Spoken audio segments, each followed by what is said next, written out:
You know, everything we do, we think, we feel, we act depends on how we interpret the stimuli or how we see the world around us. And based on our perception, we act, we behave in certain ways.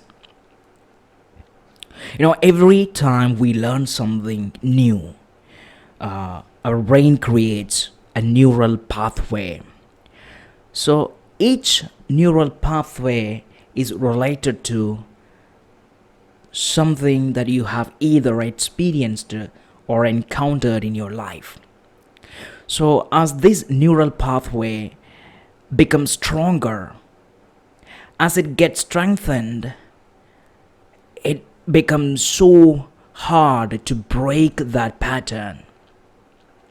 Imagine for the first time you had a smoke. You felt really awesome for the first time when you smoked, because it gave you a kind of intoxication that you've been seeking for a long time.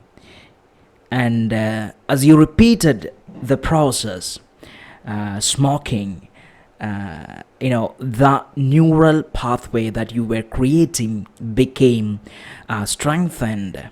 And as this neural pathway, as it become stronger, for you it becomes difficult to get away from that behavior, because your behavior is literally a neural pathway that is strengthened as it is repeated over time.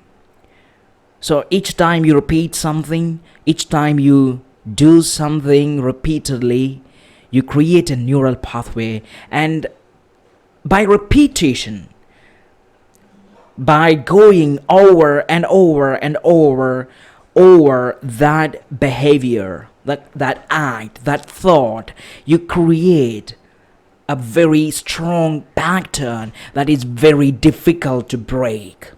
So now you have a habit. Now you have a certain pattern of behavior. So our behavior, the way we behave, the way we respond to things, are repeated or learned neural pathways. So imagine the way you behave in your classrooms, or at your workspace, or at your home. You don't behave strangely every day. You have a certain way of talking to people, a certain way of interacting with people, a certain way of conveying your love, your affection, your anger, your feelings. And you have a certain way of dealing with certain situations because you have done it over and over and over again. And if you want to change it, and if you want to change the way you behave, if you want to have change in your life, you need to create a different neural pathway. You need to break that neural pathway and want to create a new one. And to break the neural pathway is something that's very difficult, because you're so familiar, you're so similar to the one that you've been doing. And that is the one reason why you can't get rid of really very addictive behaviors or addictive habits, because you have done it over and over again. Now it is quite difficult to get out of that pattern and to create a new one, because that's the familiar one, and you keep going with the familiar ones. But it is not entirely impossible to create a new one. And with conscious information analysis, or CIA, you can literally create new patterns of behaviors that will put you in the road towards progress, development, and growth. And that is why we have introduced this method conscious information analysis.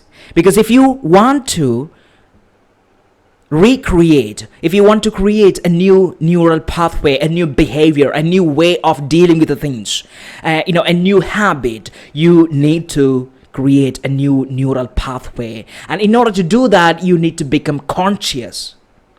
Because when you're following a behavioral pattern, something that you are familiar with, you're not aware, because your automatic system, your unconscious mind controls that.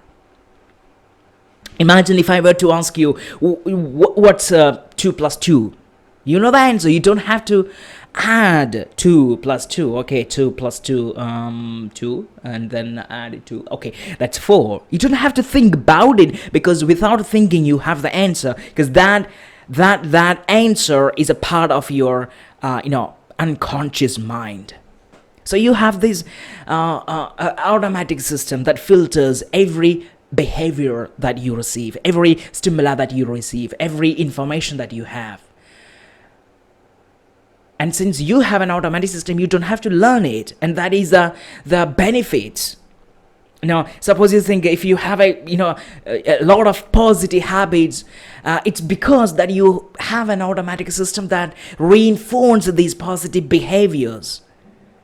And automatic system, it's really a good mechanism, because it reinforces any behavior that is repeated over time. But imagine if you were to grow up in a family where growth, development, and progress is impaired. Imagine you were to grow up in a society where you were rejected, or where you were considered as a failure. Imagine you were to grow up in an environment that is really bad, that is against your growth. No matter what would you do, no matter what you do, you can never ever get rid of that pattern, because that becomes so habitual.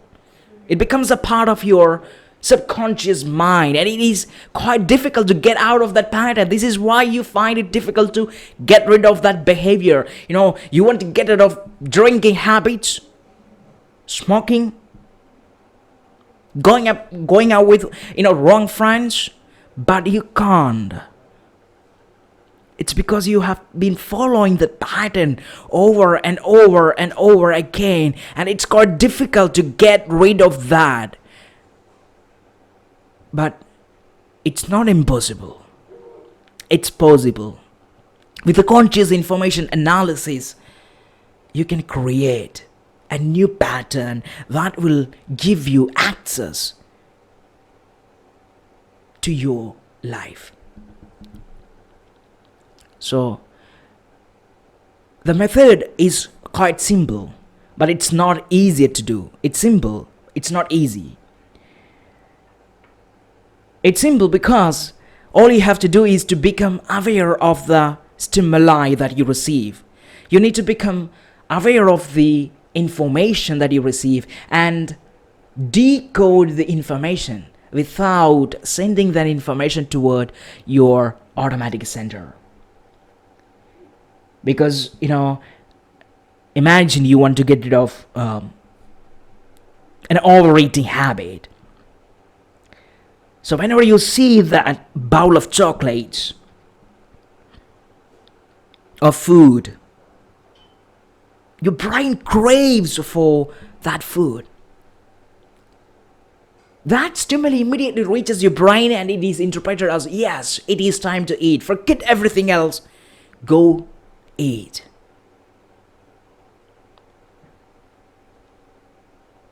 And you can't resist, because you've been following a pattern. So you leave rest, your goals and everything there, and you go. And you just follow that pattern. It's difficult because you have habituated to that behavior. But conscious information analysis is about becoming conscious of what's going on at the present moment. especially with the behavior that you truly want to change. If you want to change overeating, you need to know when, what time, what situation that you do that. You need to know how your brain interprets it, how your brain reads that message, how your brain craves that neurochemicals, dopamine. And once you understand how each stimuli is read, analyzed in your brain, it is time to decode the message using the three keys. I call them the three keys because they are the keys to open the message, the information. So imagine you see something, and when you see something based on your past experience, it is interpreted in your brain, in your automatic system. But instead of sending that information to your automatic systems, become conscious. Once you become conscious, your conscious mind, your conscious brain take care of it. So your conscious mind. So once you become conscious, your conscious mind take care of it. So become conscious and then look at it. What does this behavior mean to you?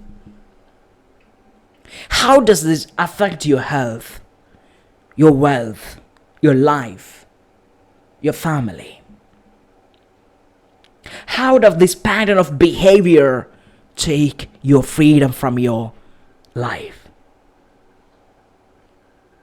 Because you've been following the same pattern over and over and over and again, and you had no control, and you've lost everything. But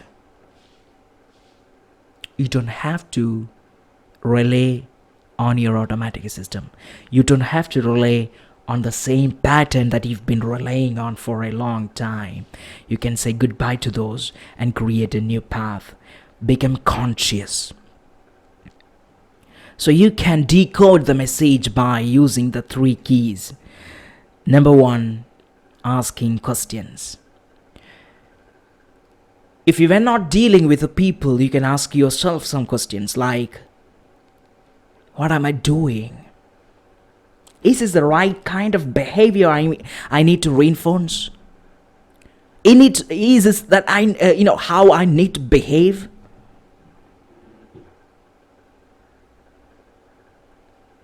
Because asking questions will give us the time to reflect on our own behavior. So ask questions. Why do I do what I do? And then read your body language. How my body functions, how my body goes in different ways whenever I face or I just go back to that habitual routine. How does my body feel like? Do I feel like that I don't have any control? Do I feel like that I don't have any freedom or choice? Read your body language.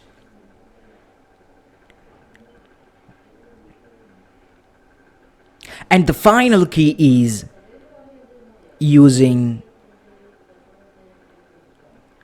emotional reading. Read your emotions. How do you feel in certain situations? So suppose, imagine when you are about to follow a behavioral pattern. How do you feel then? Do you feel despair, angry? Do you feel like you don't, helpless? What do you feel?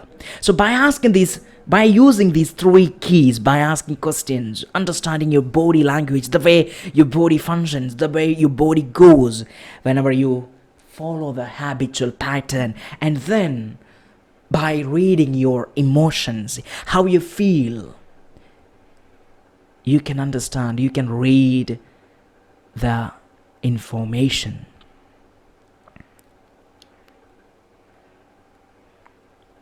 And once you decode the message,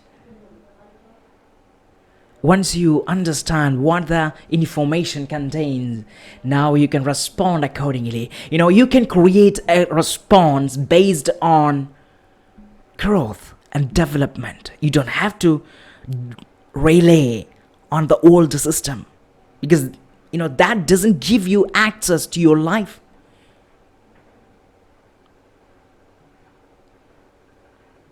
So in CIA, we use the 4 pillars to create a response. In CIA, we use the 4 pillars. One, empathy. The other one is compassion. And the third one, courage. And the fourth, vulnerability. Showing empathy means, being able to understand what you are going through.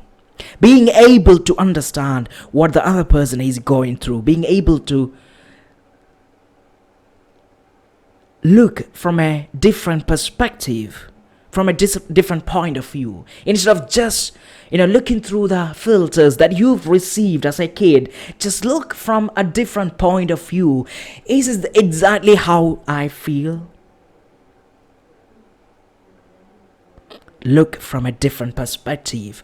Understand yourself. It's not, because most of the times when we say that we understand ourselves, we just look through the filters that we received. It doesn't mean that you can understand, you are, totally understood, that you know about yourself. You don't know. Because if you're following a pattern that's been conditioned, that it has been taught to you, that's been installed by the experiences, environment, society, then how can you say that you can understand yourself? How can you say that what you see, what you feel is right?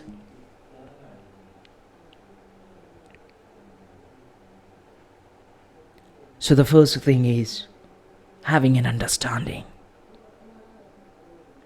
What am I? Why do I feel the way I feel? And then showing empathy can give you access to understand yourself better. And then use compassion. Love yourself.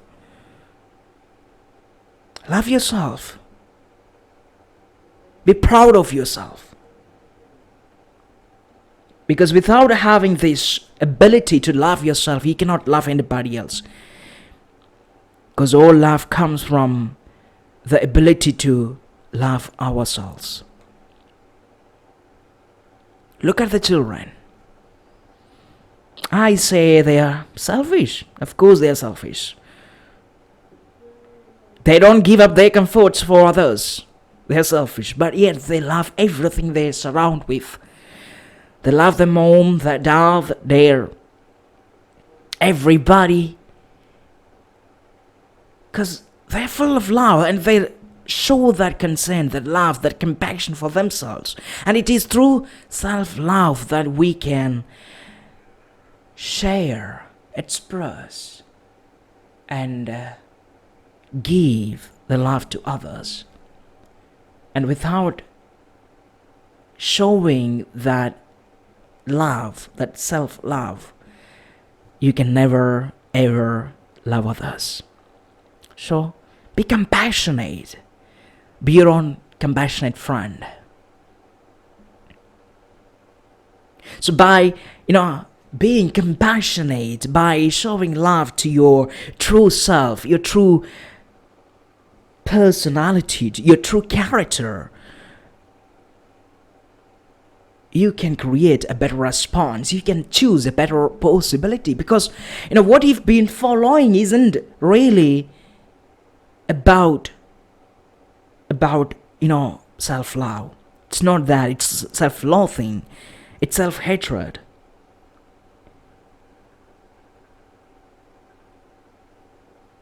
So accept yourself And then the third pillar is courage. Being courageous means being able to stand for yourself, being able to understand and support yourself. Because, there won't there may be a time when you stand alone, when the world is against you, when you feel like nobody is just by your side, and when the world betrays you, when the world is against you. You need to have that courage, the determination to stand firm on your feet. So by using empathy, compassion, and courage, you can stand on your feet. And you don't have to, be afraid of anything else, because you know who you are. You love who you are, and then you have the courage to show others what you truly are. And everything that comes on your path will be overcome by this attitude. And the fourth and the most important pillar is vulnerability. And I love this thing very much. Vulnerability. Now you might be thinking, why do I use this vulnerability among these, really awesome qualities or pillars? Because vulnerability, can that be a pillar? Because vulnerability itself is vulnerable. So how can vulnerability be a pillar? We are weak. We do mistakes. We commit a lot of crimes. We do bad things. We lie. We betray. We have the bad sides, the good sides, the negative and positive sides. We are not gods. We are not machines. We are not superhumans. We are just ordinary beings. We are humans. But it is this part, it is this half of our side that is so vulnerable, that makes us who we are. It is this parts that connects us as one, as whole. When we accept our own vulnerability, we become so stronger that we even can use that vulnerability as our strength. And when we accept our vulnerabilities, we are ready to accept other people's vulnerabilities, and thereby creating a bond, a connection, a stronger relationship. And without accepting our own vulnerabilities, without accepting our weak sides, our bad sides, we can never accept others. And by, most of the times, what we do is we suppress these emotions. We suppress these vulnerabilities. We never show others, what we are not really good at. And we always want others to see the great sides. But the truth is that we are just ordinary being. But within that ordinary being, within that, mistakes, disappointments, ups and downs, and positive and negative life experiences, there lies greatness, grace, to rise again, like the phoenix bird. And it is this accepting of this vulnerability of our own, accepting this bad side, the negative sides, the good sides, the positive sides. It is by accepting this vulnerability, the weak side, that we learn to accept others. And thereby accepting ourselves, we can start to love ourselves. We can be, we can stand firm, courageously, and create a better response. Choose a better possibility. Choose freedom. because we can.